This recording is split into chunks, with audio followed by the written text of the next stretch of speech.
It's time for a quick time update of the Douglas County Board of Commissioners meetings for the month of June, June 1st and June 15th. I'm Lloyd Higuera, and with me is County Manager Larry Werner. Welcome, Larry. Thanks, Lloyd. And looking at that June 1st meeting, commissioners held a workshop session at that meeting with NDOT, Nevada Department of Transportation, and they talked about transportation issues here in Douglas County. And what are some of the issues? It was a good meeting. Essentially what NDOT was after was to make sure that they understood what our priorities were from the county level. And again, we iterated that the intersection of State Route 88 and Centerville was still the highest priority because of the unsafe intersection there. And then the other one was the Muller Lane and 395 intersection to keep those on the most current list that we have with NDOT now. And it looks like hopefully they'll do those in 2018. And for the rest of it, we just kind of looked at what might be priorities at the county level and down the road, and those will be revisited again next year. But okay, those are the two main ones. Yeah, well, Highway 88 in Centerville really is an intersection that needs some attention, that's for sure. Commissioners also approved $2.7 million in funding for the North Valley Wastewater Treatment Facility expansion project, and that money comes from reserves. Correct. Actually, reserves from the Redevelopment Authority funding. That one is a project that we'd originally estimated about $7.5 million, and I think almost a year ago, when we brought in the 30% design report, it shown that it actually was beginning to grow. And we made the board aware at that time that we may be coming back to them for additional funding from redevelopment, which we did at this meeting. So the total project cost now is $10.2 million. 5.5 comes from a no-interest loan from the state, and the balance will come from the funding through the Redevelopment Authority in North County. So all the funding is in place for that? That's correct. Okay.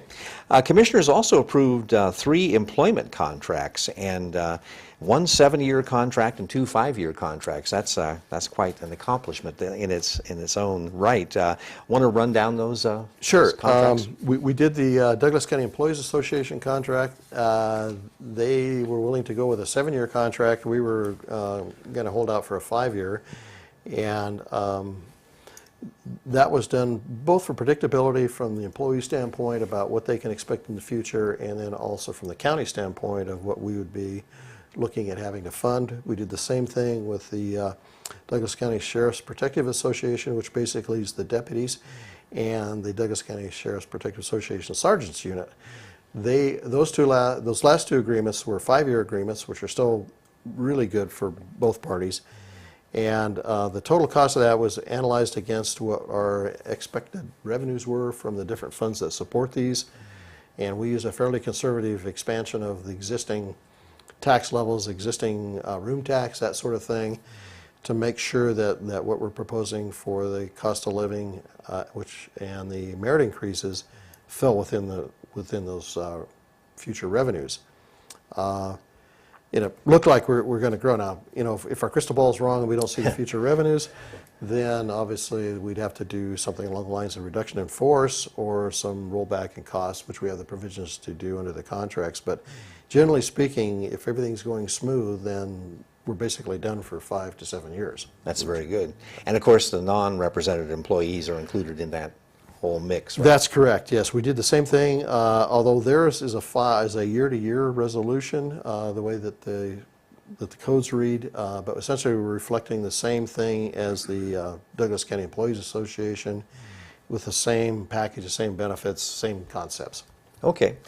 We'll move on to the June 15th meeting. At that meeting, commissioners did give their approval to some changes to interlocal agreement to provide water service to Douglas County, Carson City, the town of Minden, and the Indian Hills General Improvement District. And this replaces a myriad of other agreements. That's exactly right. And to get rid of those, we came up with a master agreement, and we got all issues that were part of the separate agreements into one agreement, got everything ironed out.